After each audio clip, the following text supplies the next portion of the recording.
It was a quiet Thursday evening in downtown Chicago, the kind of night when the city glowed with artificial warmth.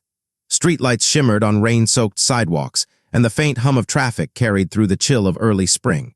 Inside Maison de Claire, one of the city's most exclusive French restaurants, everything gleamed, from the golden chandeliers to the spotless marble floor. The air was thick with perfume, money, and quiet conversations. It was the kind of place where waiters walked on air, where laughter came softly, and where every detail, from the folded napkin to the angle of the wine glass, was rehearsed perfection. To dine there was not just about food, it was about power. Every table held a story, often whispered between people who could buy and sell entire companies. But that night, one table stood out not because of the noise, but because of the man sitting at it. His name was Daniel Harrington, billionaire, real estate mogul, a man who built an empire on skyscrapers, luxury resorts, and ruthless ambition. Everything about him screamed control, from the precision of his tailored navy suit to the way he snapped his fingers when he wanted something. He was tall, sharp-featured, and carried himself like the world owed him attention. People said he had charm, but only when it suited him. He smiled like a wolf, polite but dangerous. That evening he wasn't dining alone. Across from him sat a young woman, maybe in her late 20s, wearing a black uniform with a crisp white collar. She wasn't a guest, she was a waitress. Her name, at least on the name tag, was Nia. She moved through the room with a calm grace, balancing a tray of wine glasses like she'd done it all her life. Her eyes, dark and focused, scanned every detail. She had that quiet presence, the kind that didn't demand attention but earned it anyway. To everyone else, she was just another face in service, but there was something about her stillness that didn't quite fit. Daniel didn't notice it. To him, she was invisible, just another worker paid to smile and serve. He had been coming to Maison de Claire for months now, often with business partners or young models who looked at him like he was a ticket to another world. Tonight, though, he came alone. The restaurant staff whispered that his mood was off, sharper, colder than usual. Maybe it was a bad deal, maybe a bad day. Either way, his anger filled the room long before his voice did. The night had started normally. Nia took his order with quiet professionalism, a bottle of Bordeaux, steak rare, side of truffle risotto. But as the minutes ticked by, Daniel's patience thinned. His fingers drummed on the table, eyes darting to his watch every few seconds. When Nia finally returned with his meal, he didn't thank her. He just stared at her, his jaw tightening as if she'd personally offended him by existing too slowly. The first words out of his mouth weren't about the food. They were about her. "Do you people ever move faster than a snail?" he said, his tone smooth but laced with venom. The nearby tables went quiet for a moment, just long enough for the sting to hang in the air. Nia stood still, her voice calm.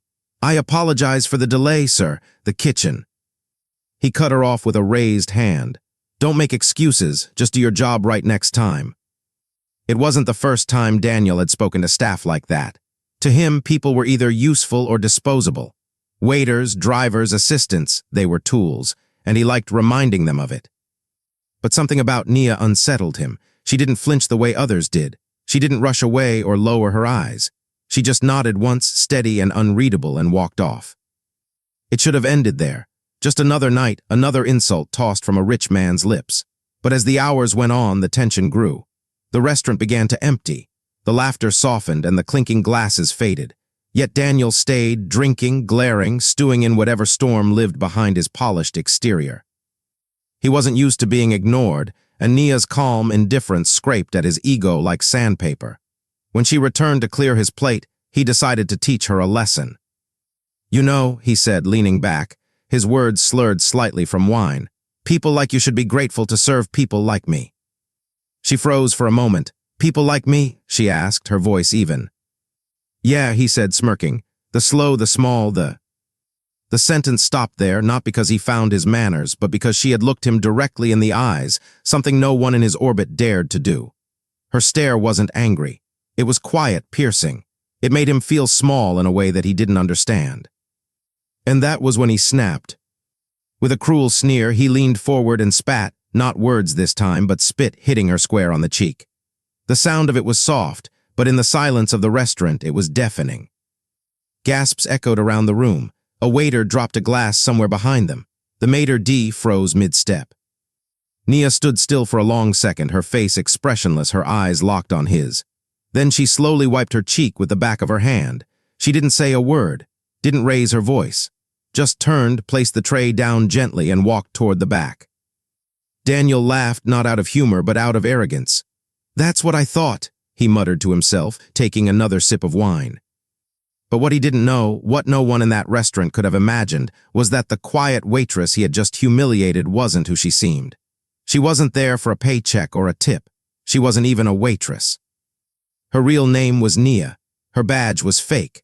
Her background, her uniform, her resume, all fabricated. She had been placed in that restaurant for a reason, one that went far deeper than fine dining or customer service. And by spitting on her, Daniel Harrington had just crossed a line that would change the course of his life forever. Outside, the city lights flickered against the glass as rain began to fall harder. Inside, behind the polished silver and elegant decor, a story was beginning, one that would tear open the illusion of power, reveal the rot beneath wealth, and show that sometimes justice doesn't come with a courtroom.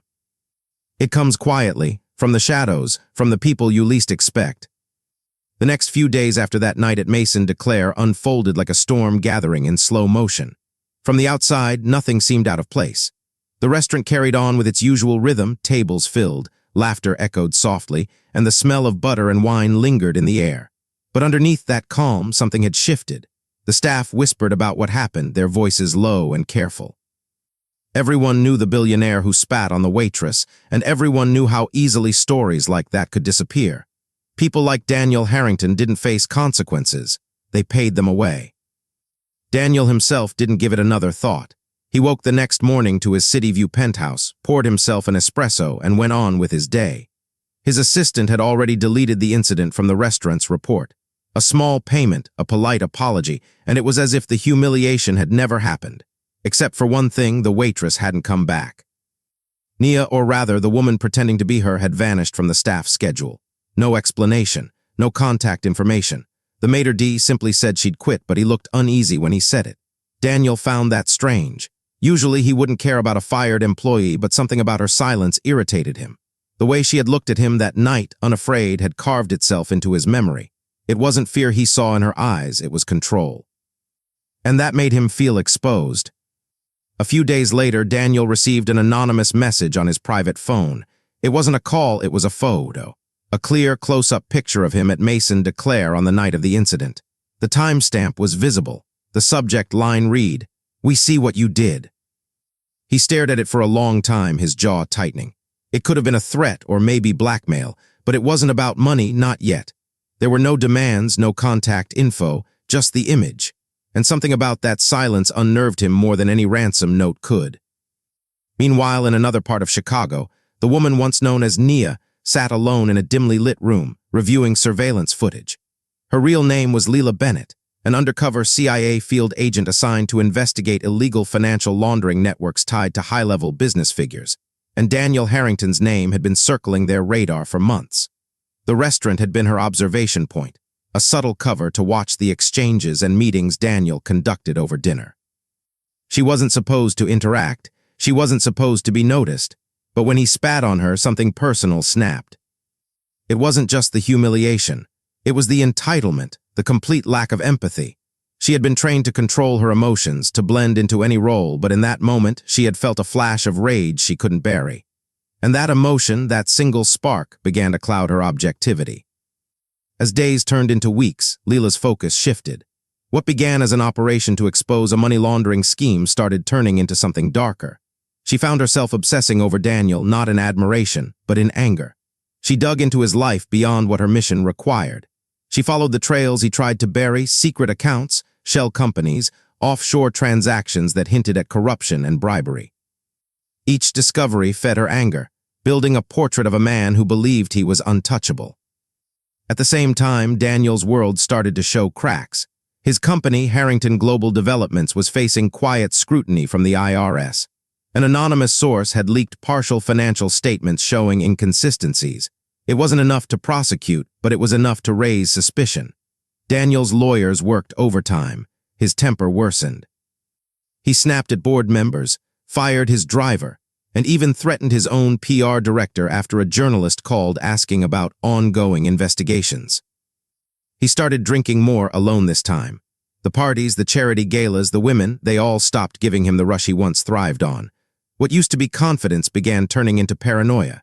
He started feeling like someone was watching him.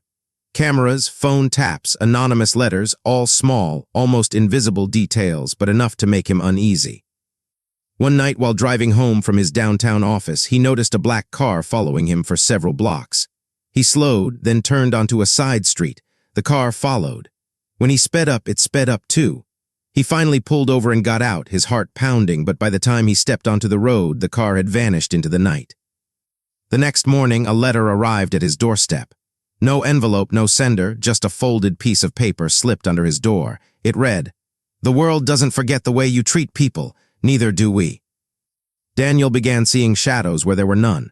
He installed extra security, changed his locks, and stopped dining out.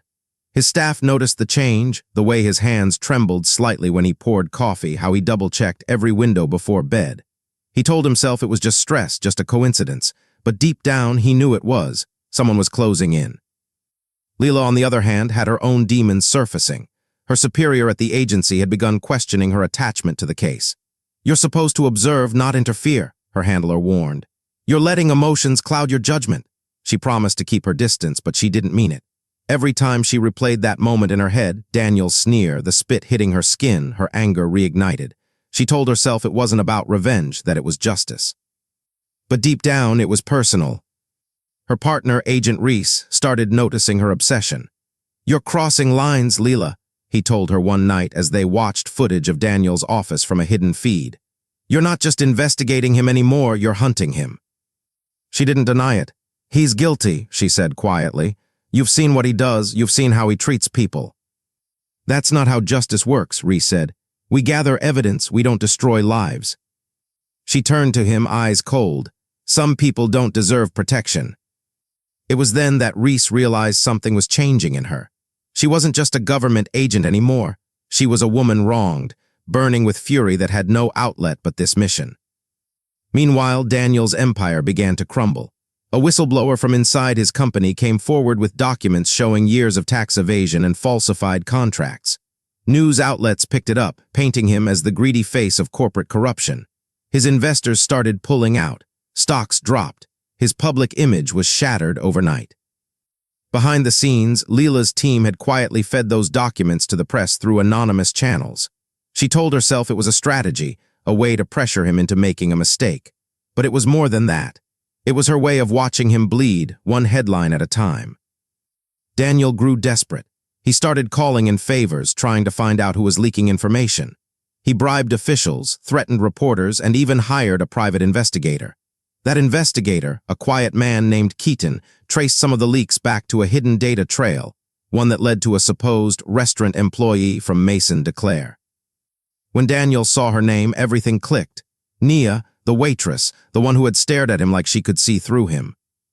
He became obsessed with finding her. He ordered Keaton to dig into her records, but there was nothing. The name, address, ID, all fake. It was as if she never existed. That only made him more determined. Nights turned into weeks of restless searching. He couldn't eat, couldn't sleep. The memory of her stare haunted him like a ghost. He convinced himself she was behind everything, the leaks, the letters, the fear. And in a way, he was right. One night while scrolling through security footage of his own building, he noticed something that made his heart stop. A still frame, the reflection of a woman standing in the lobby watching him from across the street. The image was grainy but unmistakable. Dark eyes, calm face, the same waitress. Leela knew what she was doing was reckless. Her cover had already served its purpose, but she couldn't let go. She had spent her life chasing criminals who hid behind money and influence, and Daniel represented everything she hated about that world. Somewhere between duty and obsession, she crossed the line from investigator to avenger. Her supervisor warned her again, "You're out, hand it over, we're reassigning the case." But she didn't. She went dark, no contact, no updates. She took files, surveillance footage, and enough evidence to bring down Daniel on her own terms. As days passed, Daniel's paranoia turned to rage. He stopped trusting anyone. He fired half his staff, accusing them of betrayal. His ex-wife refused to take his calls. Even his business partners started distancing themselves, fearing exposure. He was alone now, a man surrounded by luxury but stripped of peace. Then one evening he received another message. This time it wasn't a threat. It was a video clip, grainy but clear. It showed him at the restaurant, leaning forward, spitting on the waitress. No sound, just that moment playing on loop.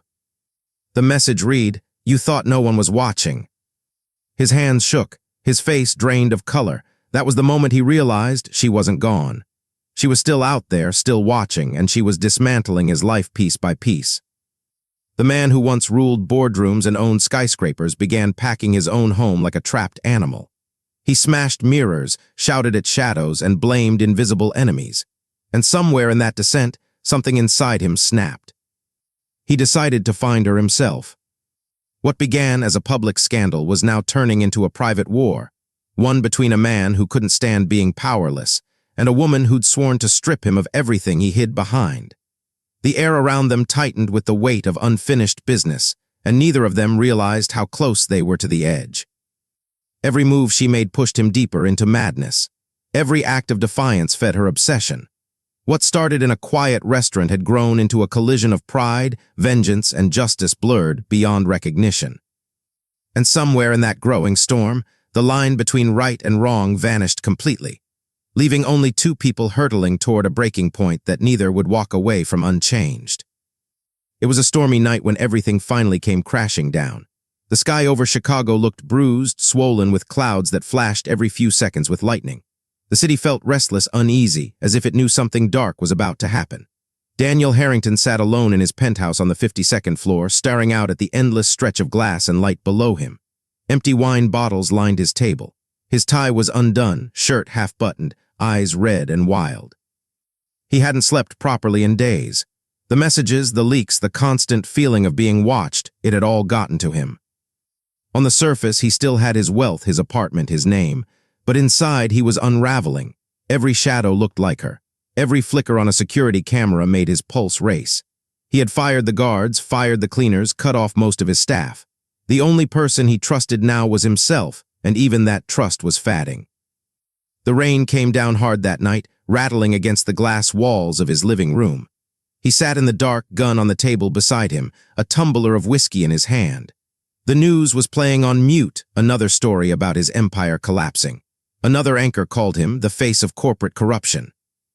Then the intercom buzzed, a sound so sharp it made him jump. He grabbed the gun instantly. "Who is it?" he barked, his voice hoarse. There was no answer, just static. He stood there for a moment, breathing hard, staring at the screen that showed the building's lobby camera feed. It was empty at first, then movement. A figure stepped into view wearing a dark raincoat and holding an umbrella. The face was hidden by the shadows, but Daniel didn't need to see it to know. His stomach dropped. It was her. He slammed his hand down on the security console. "How the hell did she get in?" he muttered. He picked up the gun, checked the chamber, and waited. Moments later, the elevator dinged, a quiet chime that echoed through the penthouse. His heart pounded in his chest like a drum. The elevator doors opened slowly. Leela stepped out. Her hair was wet, her expression calm, her eyes locked on him. She didn't look like a waitress anymore. She looked like what she really was, composed, sharp, in control. She moved with purpose, no fear in her steps. Daniel aimed the gun at her. "You shouldn't be here," he said, his voice trembling. "You've ruined my life." She looked around the room, the mess, the bottles, the flickering TV light, and then back at him. "No, Daniel, you ruined your own life. I just showed the world what you really are." "Don't you dare lecture me," he snapped, waving the gun. "You think you're some kind of hero. You lied to me. You pretended to be someone else." "I was doing my job," she said quietly, "and you made it personal." He laughed bitterly. "Personal? You destroyed me, everything I built gone. You think you can walk into my home and act righteous. You're no better than me." For a moment, neither of them moved. The only sound was the rain hitting the glass and the faint hum of the city below. Then, in one sharp motion, Daniel stepped closer, the barrel of the gun shaking in his hand. Leela didn't flinch. "You're not going to shoot me," she said, her voice low. He tilted his head. "You sure about that?" "You're scared," she said softly. "Not of me, of yourself." Her words hit him harder than a bullet. His face twisted with anger and confusion. He wanted to scare her, to regain control, but she wouldn't give him that satisfaction. "I lost everything because of you," he yelled, packing. "My company, my reputation, my friends all gone, and you just stand there like you didn't destroy my life. You destroyed your own life when you decided people were beneath you. she said. When you spat on someone who was just doing their job. Something inside him broke then. He lunged forward, grabbing her by the arm, shoving her against the glass wall. The gun pressed against her ribs. Lightning flashed behind them, painting them both in white light for a second. Leela stayed calm even as her breath caught from the impact. "Do it," she whispered. "Show me who you really are." Daniel's grip tightened. His hand trembled violently. His heart pounded in his ears. He wanted to pull the trigger, he told himself he should, but his finger wouldn't move. He saw her eyes again, steady and unblinking. The same eyes from the restaurant. The same calm defiance that made him feel small. And in that stillness, something strange happened. For the first time, Daniel felt afraid not of her, but of himself. The monster he had become stared back at him through her gaze. But pride wouldn't let him stop. He shouted, "You think you can destroy me and just walk away?" Leela didn't answer. She moved fast, a sudden twist knocking his arm upward. The gun went off, deafening in the enclosed room. The bullet shattered a chandelier above them, raining glass across the marble floor. Daniel stumbled back, shouting, "You!" Before he could finish, she kicked the gun from his hand. It slid across the floor. They both dove for it. She got there first. Now she was the one holding the weapon. For a long, frozen moment, neither spoke. She pointed it at him, breathing hard, water dripping from her coat. He stared at her, chest heaving, eyes wide with disbelief. "Go ahead," he said, voice low. "You've taken everything else, might as well finish the job." Her finger hovered over the trigger. The sound of rain grew louder. Her mind raced, flashes of the humiliation, the anger, the endless hours of chasing him, watching him ruin people's lives and feel nothing. But beneath all that rage, she heard her training. Don't let emotions decide your actions. She lowered the gun just slightly. And that was her mistake. Daniel lunged again. The two struggled, slipping on the glass-covered floor. The gun twisted between their hands. Another shot rang out. The echo filled the penthouse, then died into silence. For a second, everything stopped. Leela froze, eyes wide, breath caught in her throat. Daniel staggered back, his face pale. Then a dark stain began spreading across his shirt. He looked down, confused, as if his brain hadn't caught up yet. He tried to speak, but only a wet gasp came out. His knees buckled. The gun slipped from her hand as he fell forward, hitting the floor with a heavy thud. Leela stood over him, shaking, her chest rising and falling fast. Her ears rang from the shot. The smell of gunpowder and blood filled the air. She crouched down beside him. "Daniel," she whispered, but his eyes were glassy now, staring past her unseeing. For a few seconds she just sat there, her hand pressed against the wound as if she could undo what just happened. But the blood kept coming. Her mind raced. What had she done? She hadn't come here to kill him. She wanted him to face justice, to confess, to finally lose the power he used to hurt others. But now he was gone, and the silence that followed felt heavier than any victory could. The room was a mess, glass, blood, rainwater blowing in through the broken window. She stood up slowly, staring down at his body, her breathing shallow. The gun lay between them. For a moment she thought about hiding it, staging something, calling someone, but she knew none of it would matter.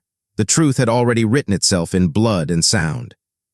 She picked up her phone with trembling hands. Her reflection in the cracked glass looked like someone she didn't recognize, soaked, haunted, broken. She dialed a number. When her superior answered, her voice came out quiet, almost hollow. "It's done," she said. "What happened?" the voice asked.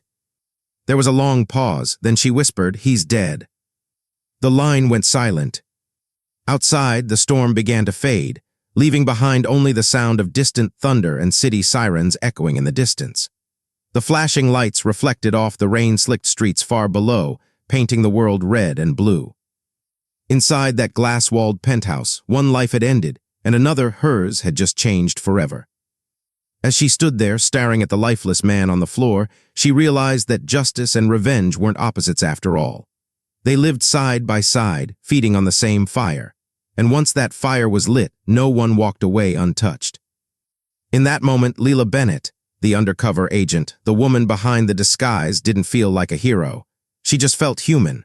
And that was the most dangerous feeling of all. The city woke to headlines that painted the skyline in scandal. Billionaire Daniel Harrington found dead in penthouse, CIA investigation underway. The The story spread like wildfire, the kind of news that people read twice to make sure they weren't misunderstanding it. The details were scarce at first, a gunshot, a confrontation, a mysterious woman. But by noon, the photos hit every network. Police cars outside his tower. The covered body is being wheeled away. The man who once ruled half of Chicago's skyline was gone, and nobody knew what really happened.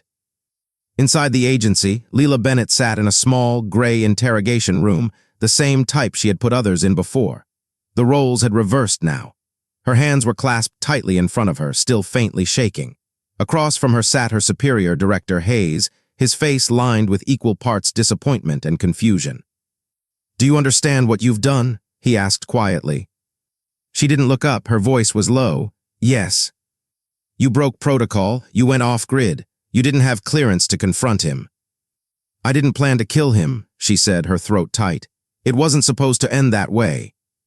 He sighed, rubbing his forehead. "You think anyone going to believe that? The man's dead, Agent Bennett, shot, in his own home. You've put this entire agency in the spotlight." "I tried to de-escalate," she said weakly. "He attacked me. The gun went off during the struggle." "And there's no camera footage, no witnesses, no backup team," Hayes said bitterly. "You think that's going to hold up?" She stayed silent. Deep down, she knew how it looked. An agent emotionally involved, gone rogue, killing a man who'd been under investigation. It didn't matter that Daniel had tried to kill her. The public wouldn't see it that way. They'd see a government-hit job, a cover-up, a power play. Hours later, she was released from custody, suspended, stripped of her badge, pending full investigation.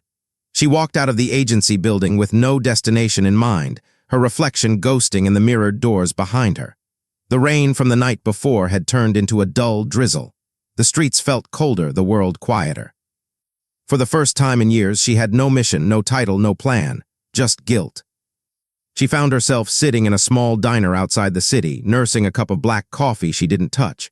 She kept seeing his face, the confusion in Daniel's eyes, the sudden shock as the bullet hit.